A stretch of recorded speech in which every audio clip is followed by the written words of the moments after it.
everybody, we're going to move into our Q&A section. Okay. Moderated by myself, I'm Bo Breeden,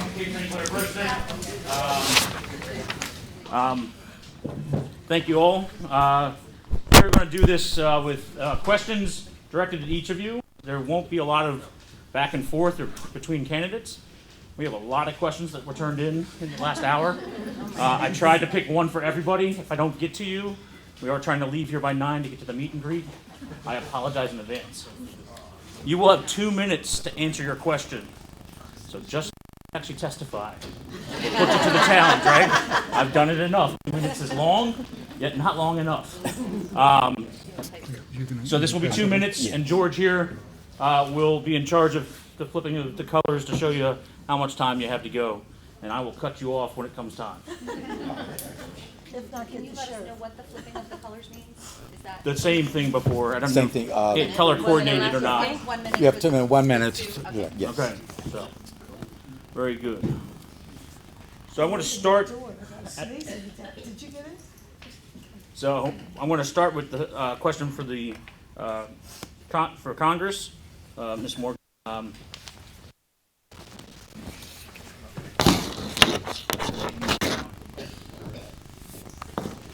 So across the nation, we are facing more restrictive laws on reproductive choices. What is your stance on access to abortion care and contraception? Well, first of all, I'll say I suppose that was easy. My opponent has now left.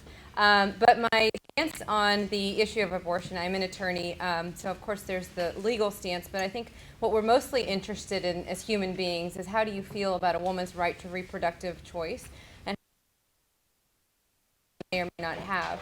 It is a complicated, I think as much, well, you either are for choice or you're not for choice, or you're pro-life or you're not pro-life. That's not the case. I actually felt very strongly about this and recently wrote an op-ed in the Washington Post. It was published by the Washington Post, and it's up on my website now. I have 2 small children. I carried them both. I remember waking up one night in the middle of the night with what felt like a broken rib, and it was actually my baby. I was 7 months old, 7 months pregnant, and she, I thought she was going to be a soccer player. She almost broke my rib. So I remember their kicks, I remember their hiccups, I remember what it felt like to carry them. But I also know what it was like to hear the stories of women who were in situations that they found themselves in with little to no help. And the reality is, I believe in limited government. I'm a Republican because I believe in limited government. I believe that we can protect life. I believe that we can support women by making more access, better access to adoption and to foster care, improving the foster care system. When we talk about the foster care system, most of us have a very Oliver Twist type of mentality about what the system looks like. I do believe that we should support women. I don't believe that it's the government's decision to be made. And I believe that we can both support women regardless of what decision they make. And I urge us to have a more realistic stance on that. It's not a decision in which I think most people have an extreme view, and that's where the political parties are. I urge you to please read my op-ed in the Washington Post. I explained my position, I think, in that article, and I made it public because I think it's important for you to know how I feel. Question will go to County Executive Pittman. Anne Arundel County Public Schools are currently in the bottom half of most statewide rankings. Smyrna Park and Broadneck High School are not particularly well ranked in the state districts. Given that Property Valley has a strong connection with school quality, how will your financial policies going forward be able to increase the quality of schools? So I agree that property values and the desirability and the economy of a jurisdiction are probably more thing. Our schools are considered good. Our county is really a desirable place. The market is booming. I mean, housing prices are through the roof, but our schools are not good enough. And the data has not been shown much in recent years, but I met with Dr. Bedell, our new superintendent, who came in, and of course he's not wedded to the past. He's the new guy and he's thinking outside the box. and he's going to start showing you all the data. And it's not pretty. Some of that is a result of the difficulties of COVID and coming out of it and the trauma of that. But we can do better in our county. We've invested heavily, 500 new teachers, and we paid the back steps, which improved morale. We're doing the full capital budget, so we've got a lot of new schools and a lot of new facilities. But the new superintendent and I have talked a lot since he came in, and you're going to be hearing some things that are wonderful. You've heard about how the teachers are no longer going to have to do these daily updates of what they're doing on software rather than teaching kids. We may get rid of that system altogether. I think we're going to see ourselves getting back to funding teachers, funding classrooms, and focusing on letting teachers actually teach kids, and that's been part of the problem. We have a bureaucracy in our school system that is getting in the way of teaching.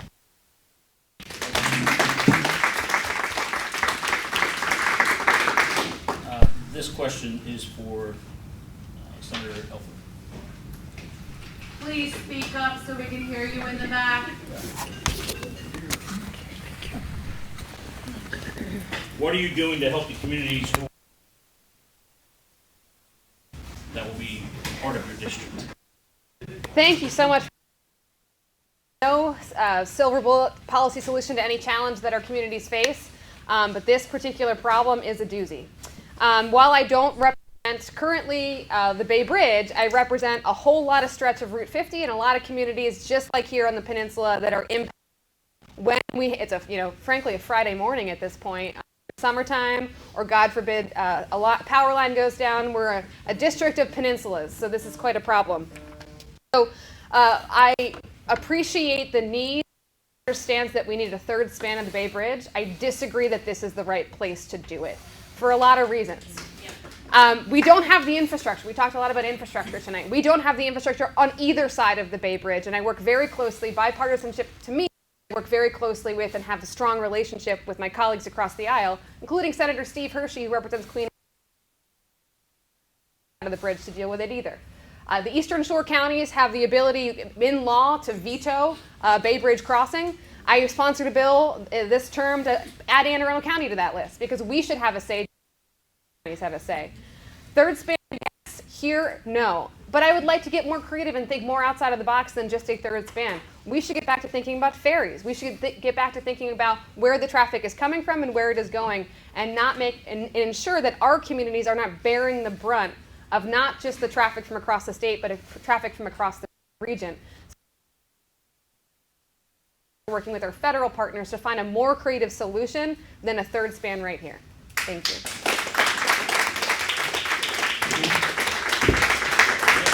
This question goes to Delegate Saab, who is running for District 13 Senator.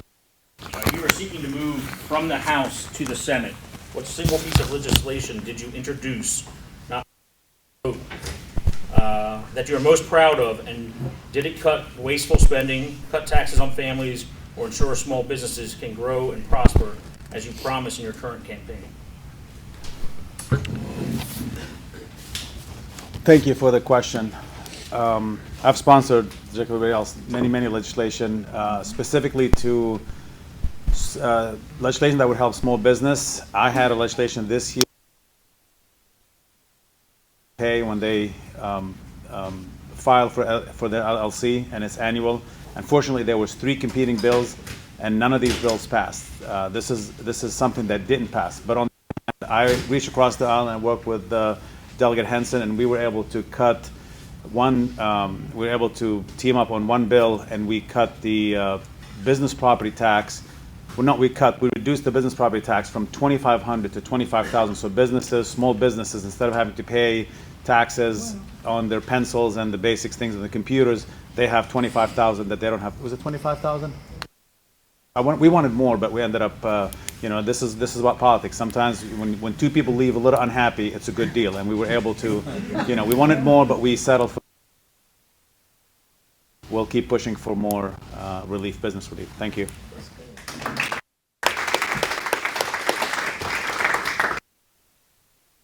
Who was running as They want to be a delegate. the councilwoman, I apologize. The councilwoman there is running for county executive. I apologize. You got it up,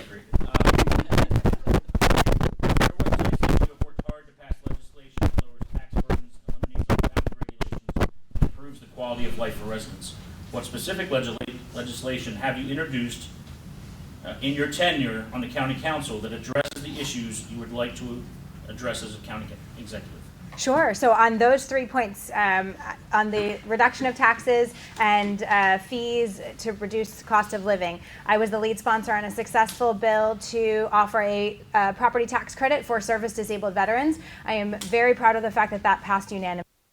I was also the lead sponsor on a bill to eliminate the fee for our public safety officers when they apply for a property tax credit. Believe it or not, in this county before that, if you were a police or a firefighter and you went to go apply for your property tax credit, the county actually charged a fee to do it. So I was able to get rid of that fee. I got a unanimous vote on that.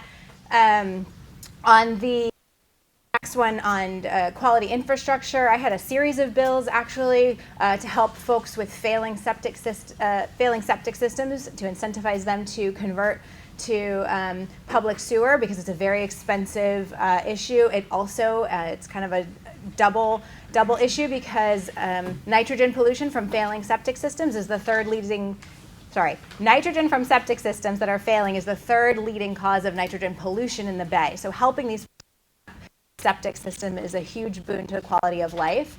On the business side, I've been the lead sponsor on bills to help our small businesses thrive. Our farmers in particular, they make up a huge portion of District 7, had a lot of trouble selling their produce directly to residents because of red tape at the county. So I was the lead sponsor on a bill to help remove that red tape. I've also co-sponsored bills on the development side of things to make sure that notice is being given and that our developers have to record things that they're in, not just provide meeting minutes, so that we're actually getting an accurate count of what went down at any community meeting. So I'm proud of all of those. Like I said, I've passed more legislation on a bipartisan basis than any other council member at the council individually, if you've got any questions on them. Thank you so much. This question is for candidate Rathell. You had mentioned during your introduction that you were looking to reduce retirement taxes here in the state of Maryland. How do you plan to address that? So, thank you for the question. And as you all know, I'm a candidate.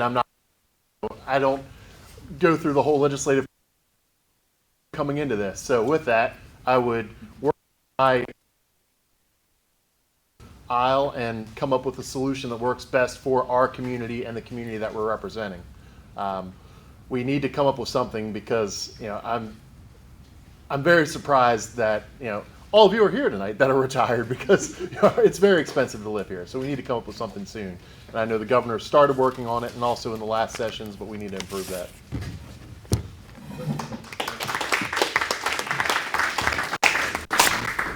Candidate Gile, this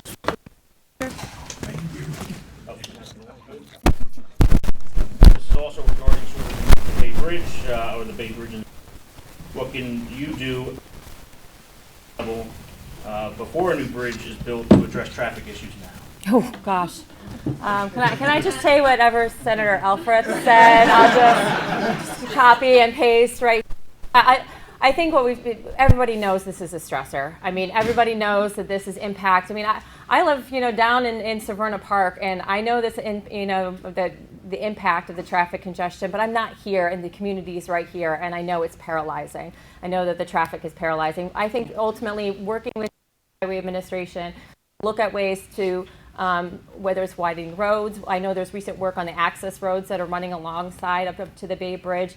What are the ways that we can do to prevent people that, follow ways on their GPS, speeding through within the neighborhood, risk of that kids and elderly and others in the community. But there's got to be a solution ultimately, and I think working, as I mentioned, with the State Highway Administration and other partners to identify what are the ways that we could do to control the flow, so that way people aren't using our neighborhoods to cut through. Thank you for the question.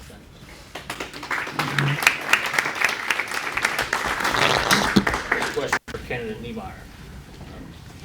If elected, Yep, I'll get up. That's fine. I got it. Thank you. If elected, what would you do to support experienced, qualified teachers to stop the mass exit from our county due to the history of disrespect, unfair compensation, and work overtime? Thank you for the question. This is a very, very simple fix that is a very, very complicated problem and a complicated to actually make work. It's simply a pay issue.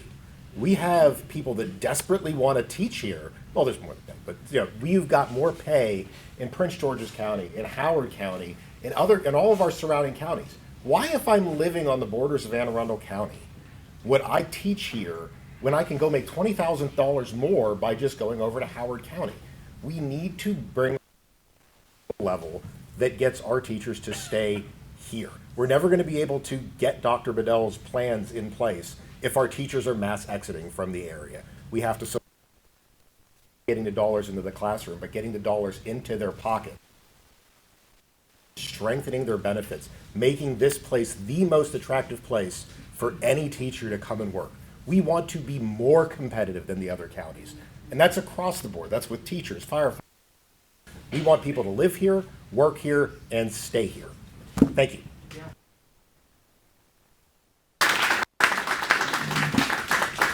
And this is for Delegate Henson. I don't have a question directly to the person, I'm just trying to get to everybody.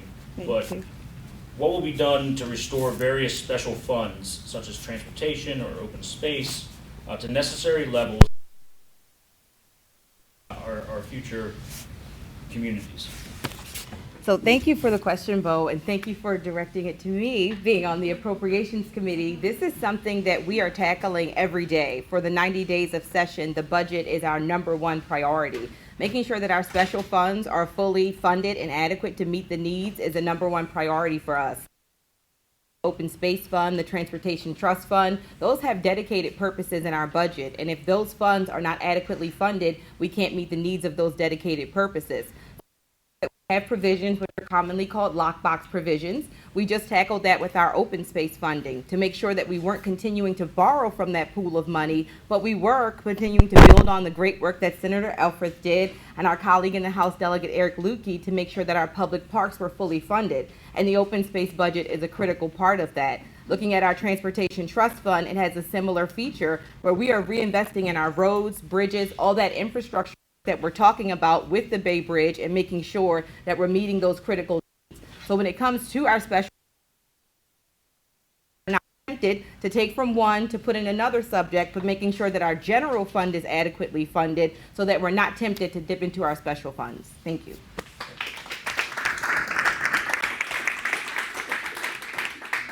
Jump back to County Council here. This is for Councilwoman. Overdevelopment is a major concern. What is one of your plans if re-elected to a second term back in our schools? Thank you. That is a wonderful question. I've worked a lot on development with legislation that I have introduced. I actually voted against a piece of legislation that the county executive triumphed through the Democratic majority on the council that allows for high density development in R5, which that's essentially all that we have left here in District 5. Income workforce housing. And it wasn't about low, it was about the high density like here. Fearlessly on legislation that keeps you in the know, because what was happening in the past is that a development application would come in and communities in the area had no idea. They didn't know that there was a development coming until there were shovels in the ground and bulldozers ready to come. That's why I introduced multiple pieces of legislation, as I mentioned, that give you more not required to give you multiple times that they notify you along the process.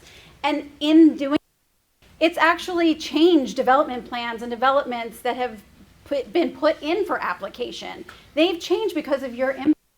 And it's critical that we continue to involve you in the process.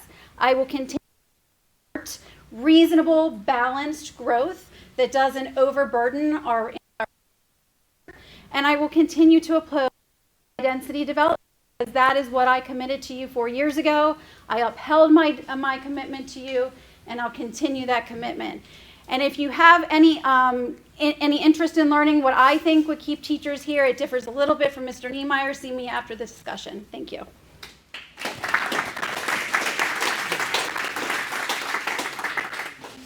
This is for candidate Gillespie. Your website says you want to support quality education and parental choice. Budgets and policies for schools are set at the county level. What will you do as a member of the House of Delegates to support these objectives? Absolutely. I think this is a great question. Like I talked about earlier, there are a lot of issues and concerns within our school. As far as parental choice specifically on my website, parents need to know what is going on in our children's classrooms. We need to be able to partner with our school involved in our children's day-to-day lives. We need to see curriculum. Right now, we don't have access to that. My daughter does not bring home books. She doesn't bring home papers. What she brings home is a Chromebook. And in order to really know what is going on in the schools, I have to somehow navigate that thing when I have no idea how that's set up or how to utilize it. And some of the things on there are very concerning.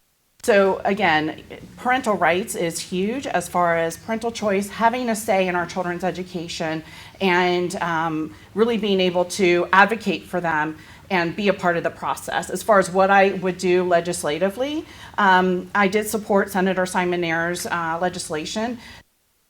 Allow parents to, if there was a concerning curriculum that was going to go through a formal process to be able to have a part and a say in that legislation. I think there are other ways that we can also go about and do that. But the one thing too that we haven't talked about tonight, teachers need more than just funding in the schools. Teachers need support. And I believe strongly in our teachers. I believe they are the key, our wonderful teachers are the key to my children and their success in the classroom and to everybody else's children and their success here on the peninsula. And it goes beyond funding. We need to do more for the teachers, and that is something I also want to do at the state level. I've supported bringing teachers into the process. Teacher, member of the board who will be able to vote as well and be a part of the decision-making process with how to really look at the problems in our school. Give a voice from the inside, people who know it and are the experts.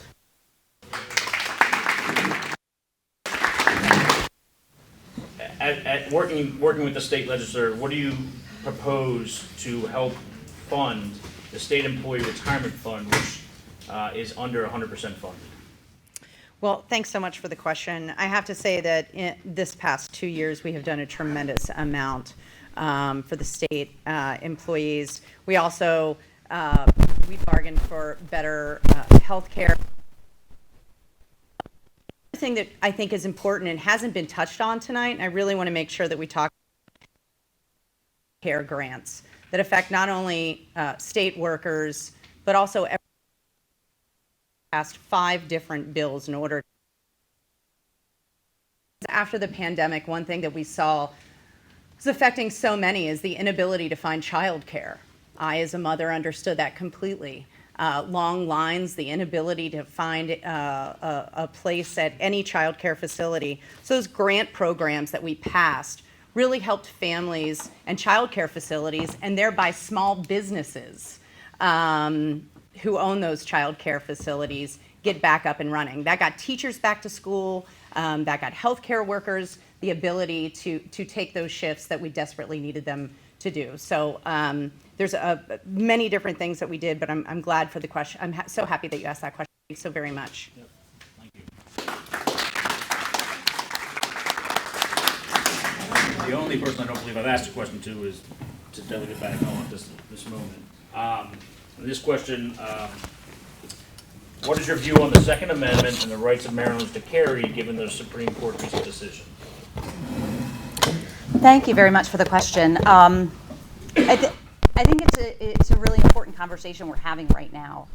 I have been supportive of the right to bear arms, but also supportive with limitations.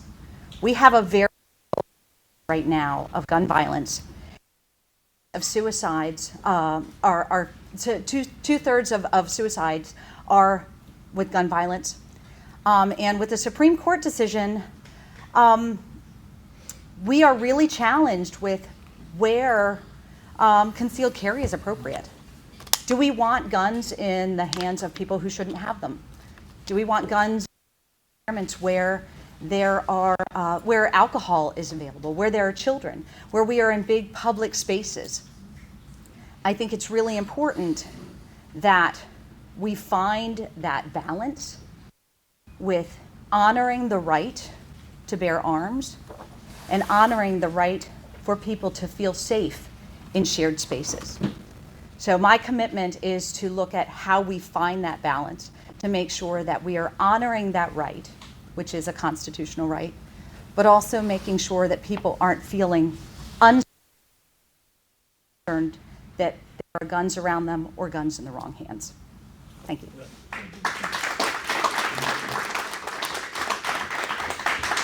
This is actually going to jump back to county executive. This is for Councilwoman Haire. She's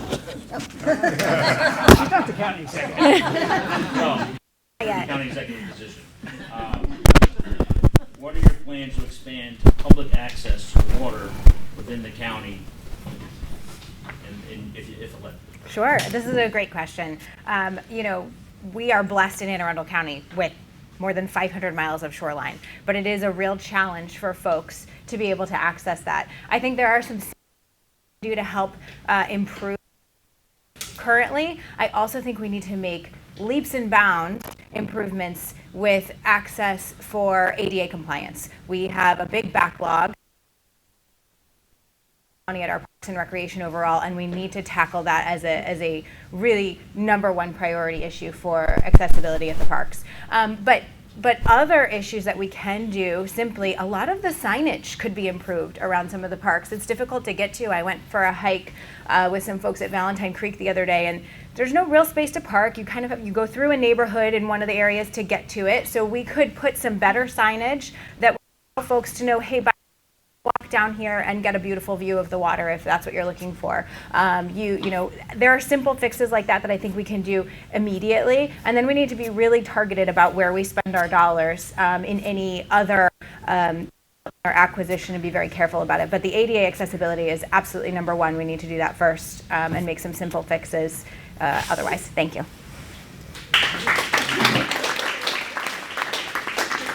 This is for the county executive. County workers are currently working both in office and remotely, depending on their departments. What are your plans to make the government more responsive and effective going forward in your second term? Well, I have had to crack down a few times.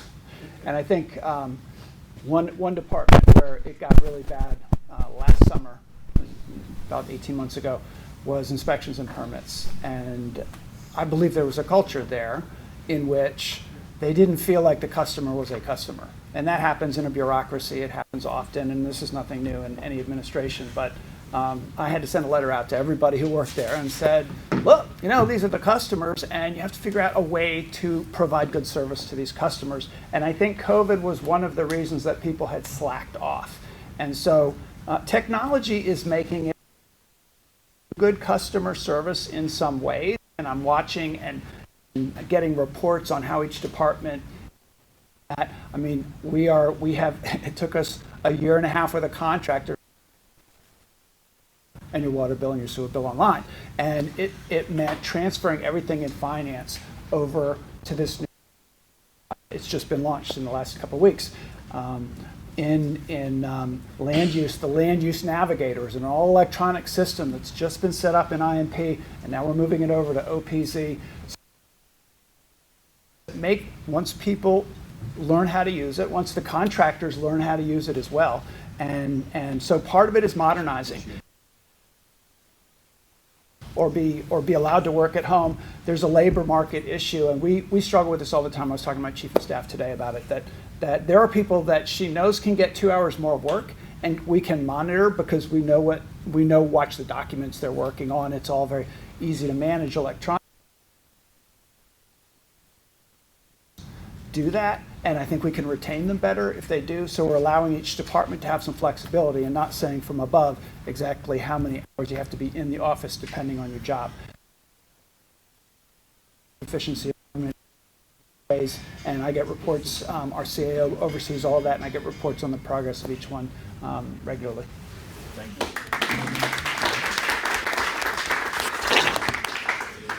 This is a very specific one. Have you helped sponsor bills with the YWCA in your time on? Thank you. Thank you for that question, Bo. Thank you.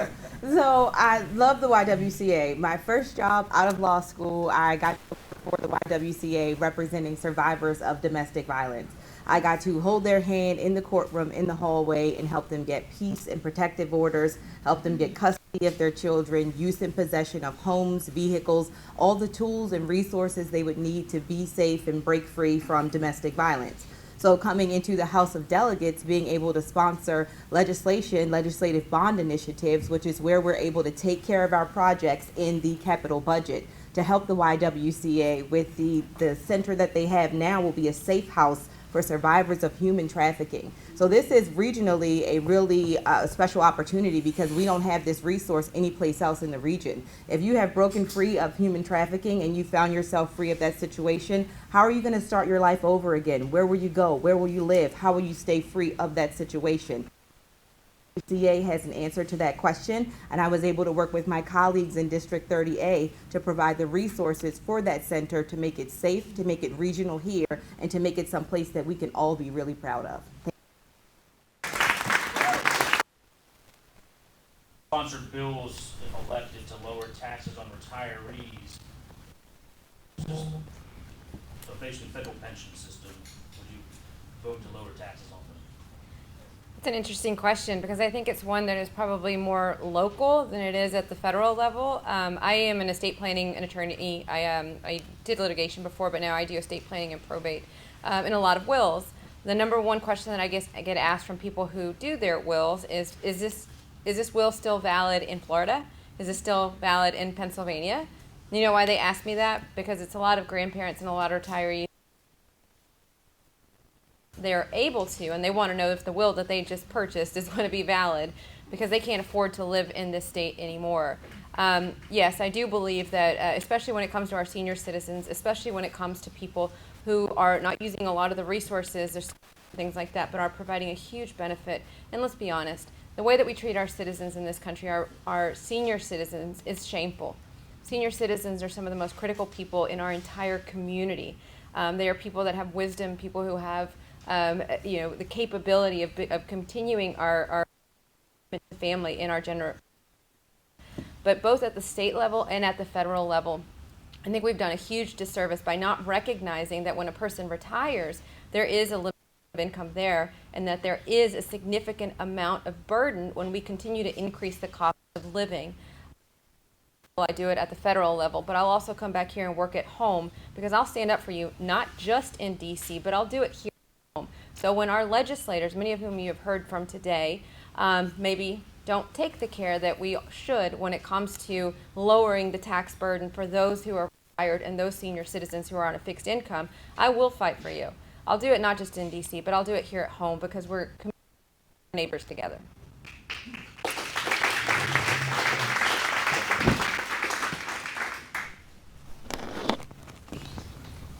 it's 9 o'clock, 9:01.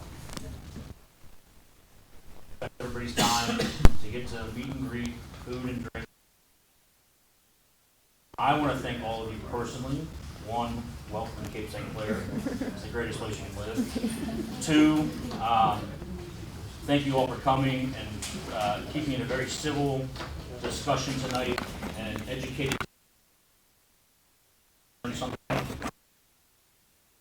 Time to run and spend time now in the future when you're elected, I guess is a better word. And I just want to thank you on behalf of Cape St. Clair, Broadneck Council, Arnold Preservation. But I'll turn it over to Pat and finish up. And I thank you.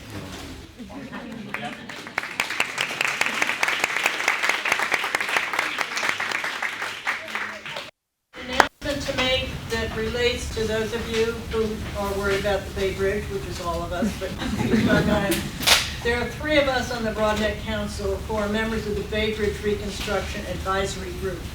The vice chair is Barbara Hitchens there. She's been a member of the RAG since it started. And Peter Bradley, back there in the green shirt, and I are members, and I've been with him for over 10 years.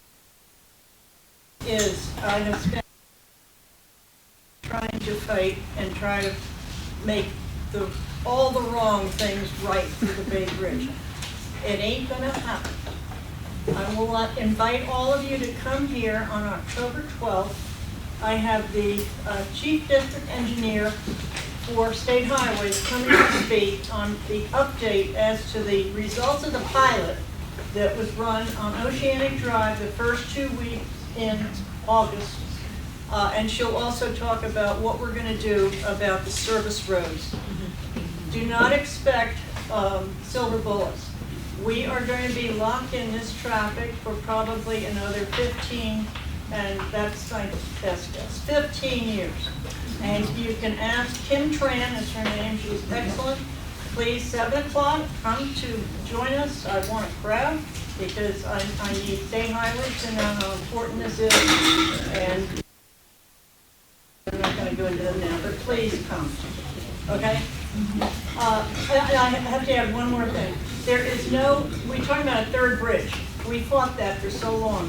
What State Highways is saying now, and MDTA, they are going to replace the old 52 two-lane bridge that's 20 years over its lifespan, and it has to be replaced.